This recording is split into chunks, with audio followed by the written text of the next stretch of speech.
let's talk about when to use multiple brands. And in the case of us as authors, that usually turns into pen names, different pen names. I think that the answer is actually very simple. And that is when one segment of your work no longer fulfills your brand promise. So let's say, for example, you start with one brand. You write science fiction. And that science fiction fulfills a promise. It's exciting, it's action-packed, it's, science fiction in space kind of thing. And you decide that you also want to start a series of books about bacteria because you have a degree in biology and you specialized in bacteria and you think it's really interesting and you had a really good idea for a way that you could make it very accessible to your everyday average person. Well, is it also going to be exciting and action-packed and filled with space travel? Probably not. Are you going to be able to fulfill your brand promise to your reader with this other series? Probably not. In that case, it might be worth it to start another pen name so that you can target this particular brand, this marketing, and this series at that audience, and you can target this brand, your sci-fi one, at your sci-fi audience. I think there are some really clear examples of when to do different pen names. So, for example, if you're a sweet romance author and you want to get into erotica, it might be time to have two separate brands. Or if you want to go on the more extreme ends of that scenario, maybe you write kids' books and now you also want to write erotic fiction. That's fine. You definitely want two different brands because you have two different reader promises that you're trying to fulfill.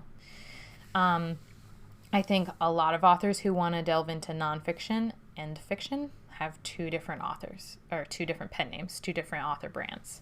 So the simple answer is your new work, whatever you're doing, able to fulfill your promise to your current readers? If the answer is no, then you need a different pen name. Alternatively, you can step back and say, how else might I view this? Maybe you change your marketing, maybe you change your branding. Instead of creating a new brand, you change your current branding. So it's sort of like, where do you want to put in the work? Where do you want to put in the effort? And what is going to serve you best in the long run? I actually have a kids book series under my own name, in addition to my science fiction and fantasy novels, right? I thought about creating a separate brand name for that, but I ended up not. And the answer is, or the reason is, because I think that kids book still fulfills my main promise to my readers, which is that I explore different ideas and I explore different perspectives in creative ways. And my series is about Rutherford the unicorn sheep, who's a tiny unicorn sheep who explores the universe from his tiny little unicorn sheep perspective, right?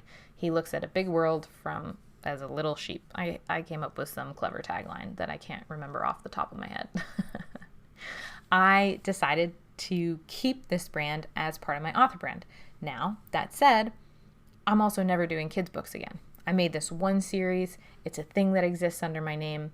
And moving forward, all of my branding is about novels and sci-fi. I'm not trying to sell those. I'm making them available in every format possible. And then I'm moving on. I'm not going to be writing more kids books because it's not something that I'm really interested in doing. I'm proud of it. It's part of who I am. It's part of where I came from. It's a cool thing that I've done. But it's not something that I'm going to continue doing for the rest of my life because children's books is just not my thing. I've grown and my brand has grown away from the kids book series. So I keep it all under the same umbrella, which is me. But I'm not creating another brand for it. I also have planned, which does not fall under my sci-fi and fantasy thing, a memoir.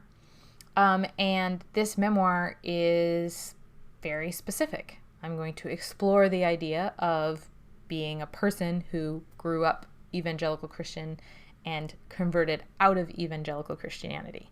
literally the entire point of the book is shifting perspectives, which again falls in line with my author brand technically.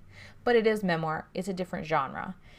That said, I'm not trying to become a memoir writer. It's just one side project I'm doing. My main brand, my main author brand, is all about my science fiction and fantasy authors.